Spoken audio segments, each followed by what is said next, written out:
Welcome all my hoodlums, hooligans, knuckleheads, players and pimps, slayers and simps, hoes and freaks, nerds and geeks, strippers and tippers, thugs and gorillas, soldiers and kings, goddesses and queens, ladies and gentlemen, boys and girls, niggas and bitches, and you sophisticated motherfuckers alike. Welcome to Hip Hop's biggest fan.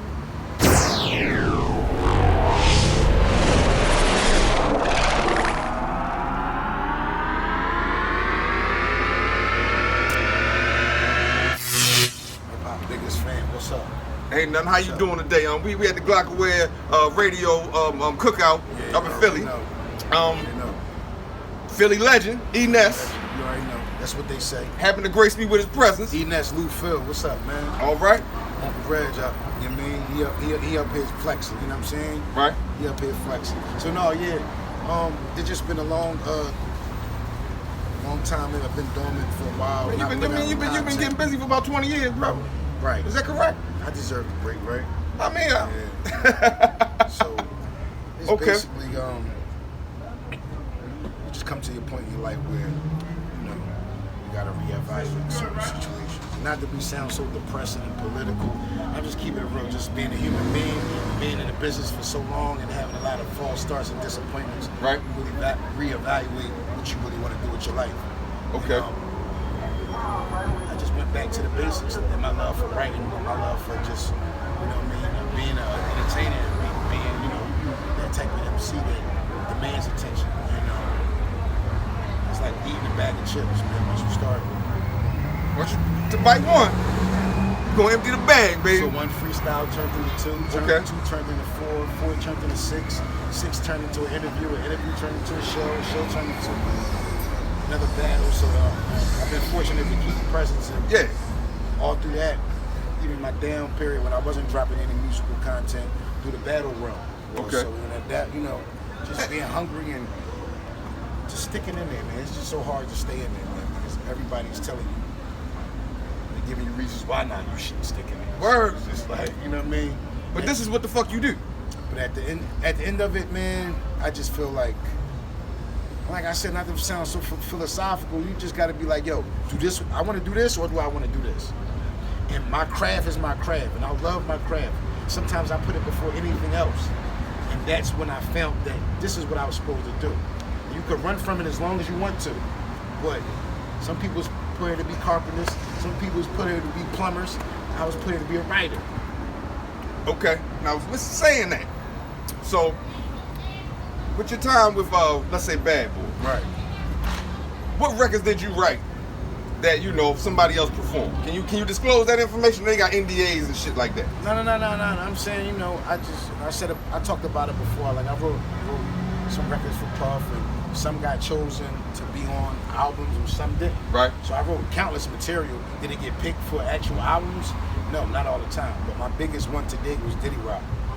Okay. It was featuring Shawn and Twista, and it was produced by Timberland and Danger. It was off the Press Play album. Oh, okay, yeah. And out of that, which was ironic, and I tell the story all the time. The funny thing about that record was, we was all down Miami at his residence down there on Star Island. This was back in 2005, and we was all writing the records. Okay. So there was a lot of us down, a bunch of us, people that I did know, people that I didn't know. Make a long story short, that was the only record that I ended up getting approved to actually make the cut of the final album. Okay. So out of that one record, 2 checks. Burger King picked it up for a commercial back in 06, 07. Okay. And then last year it was in Men in Black 4, the international drink. And they picked it up for another song. There we go. 116, 2 checks. Yeah. Over a 16-year period of time. That's good. That's a good ratio. Yeah. I mean, man, this gonna sound. I'm gonna ask you something as a fan. Go ahead. That I always wanted to ask you. That shit y'all did on Dave Chappelle shit was classic. Right. How he redid the whole Making Da Band. Facts. Dave Chappelle's a real, true hip hop fan, and he's a connoisseur of hip hop. Absolutely. Yeah. So, he got some exquisite That was real, taste. and for him even acknowledging our impact and having him be a skit on his show, which was iconic. Yeah. That's what I gotta ask about, brother. I mean, that was real. What was that experience like? Funny, we couldn't get through the takes because of Dave. Yeah, it was like take after take. You know how they be showing the bloopers at the end of every show sometimes? That's what it was. Oh, man. Non-stop laughing, gut-busting type of comedy. Just him being himself, so. That motherfucker said, I need y'all to walk to somewhere in Brooklyn, give me some Cambodian breast milk. Yeah, it was crazy. Who the fuck thinks of this?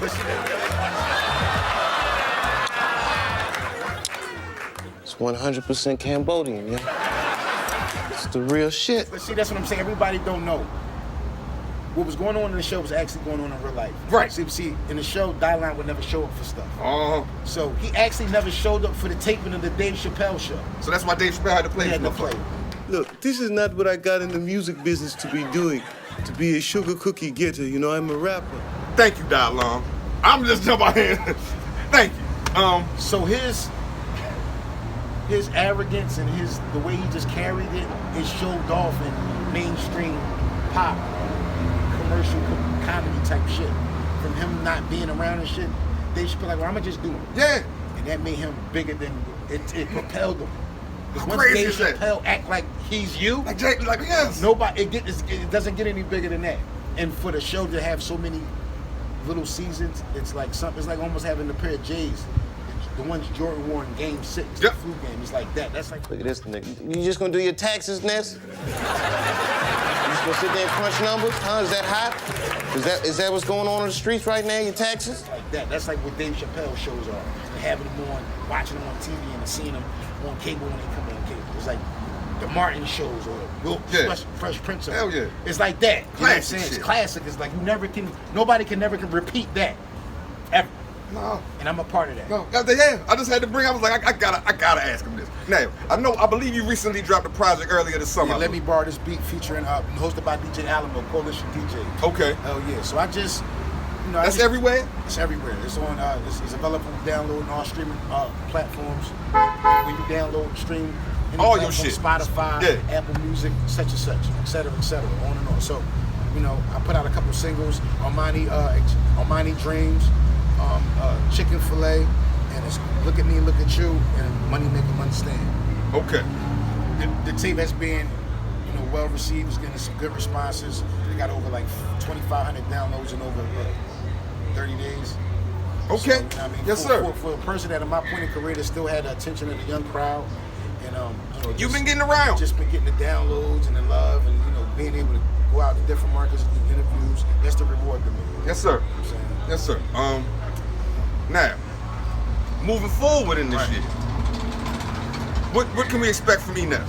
Big battles. Big battles? Big battles in the Battle Academy. That's a Philly-based battle league coming out of Philly. Shout out to Rick Dane. Shout out to Stiz. Okay. And that's big. In Philly, y'all know this nigga slogan. Get his ice the fuck out of here. Get your life the fuck out of here. Get you and that dumbass merchandise the fuck out of here. Get Sean and the transvestites the fuck out. For the ambulance man, get you right the fuck out. Oh yeah, Philly is known for bartenders. Coming out with Let Me Borrow This Beat, Volume 2. You know what I'm saying? Hosted by DJ Alamo and Ace McLeod. You know what I'm saying? Wild Stallion Entertainment. Okay. So we just got music coming. We got videos. We got visuals. We got more everything. More freestyles. Just more writing. I got like tracks on the way with Method Man, Jadakiss, Anderson .Paak. Like we just work. Okay, no, yeah, you work. Yeah, you working with your lyrical caliber. Got beats from Sat, the Beat Man, Okay. Lil Beats, the Beat Bully, Ron Browse, just a who's who of everybody just showing love. Yeah. Just since my resurgence, I thought the love wasn't there, but like I said, Once you poked your face out, Yeah, people's man. like, man, where you been at? Yeah. I seen him walking across the street. I said, I'm turning around, like, People don't know Kanye was one of my biggest supporters. I actually brought him to Making Da Band crib. please break this down. Mr. Bentley, Exclusive shit. I don't Mr. know. Bentley kicked him out and signed a good music 2 years later. He didn't even know who Kanye was. I brought him to Making Da Band crib to submit beats when he was doing our album. Mr. Billy, the motherfucker with the umbrella, right? Yeah, and then he signed a good music, which was Kanye's label 2 years later. So he went from kicking the head of the label that he would sign to 2 years prior. 2 years. Oh, how after. the tables turn. Yeah, that shit crazy. I got stories. I got Charlie Murphy stories for your ass. Charlie, yo, God bless the dead. Can you give us one? Can you give us one? I'm gonna give you one. I just need one. He was backstage, right? Okay.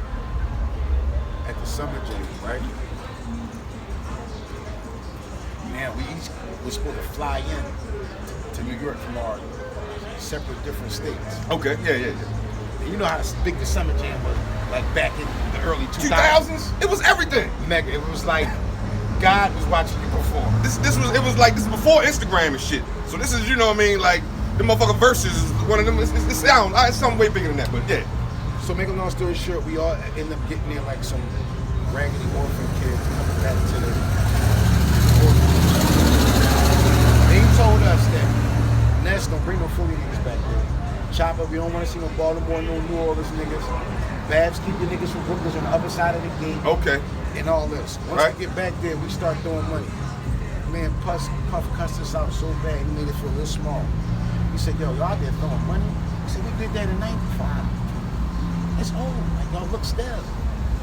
That's just one. But you know, tap into me, bro. I give you a couple more. It'd be Ness. Y'all used to have yo. It'd be Ness Hollywood story. Was it you? You and Fred? Was you and Fred? Your name was? Y'all used to. I fought everybody. Yo, I was about to say, y'all used to throw some hands, y'all. Used to be like. I fought everybody. Just for the fact.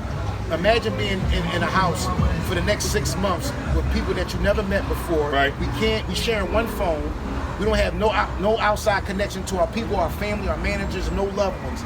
We sitting there with people that we never even met before. We don't know their personalities, and they ask us to all evolve and handle and conduct our personal lives as well as business lives off of one cell phone. That's an argument waiting to happen. You ain't lying. Now put one phone in the house with three black people. I was even gonna say just your regular family. It's gonna be a motherfucking problem. You know what I'm saying? With my own loved ones. Some of the things you've seen, and people's like, oh wow, they doing this, but it goes on every day. Yeah. As far as walking for Cheesecake and reading the books outside of the studio, people go through that every day in college when they join the fraternities. They get hazed. That's what we got. Puff went to Howard. He got hazed. He was in the fraternity. He belonged to a different group of people. Yeah. He had to pay his dues and do certain things. Same He difference. had to get hazed. Yeah. We got hazed on television. People act like, wow, I would never do it. What about when you get up every morning and go to a job that you don't want to work for every day? What? To do what you got to do, what? To get where you want to be, right? Yeah. That's walking for Cheesecake. You do it 365 days in a year. I did it one time. You make a very good Nah, I'm done. All right, big bro. I'm done. Appreciate the time, G.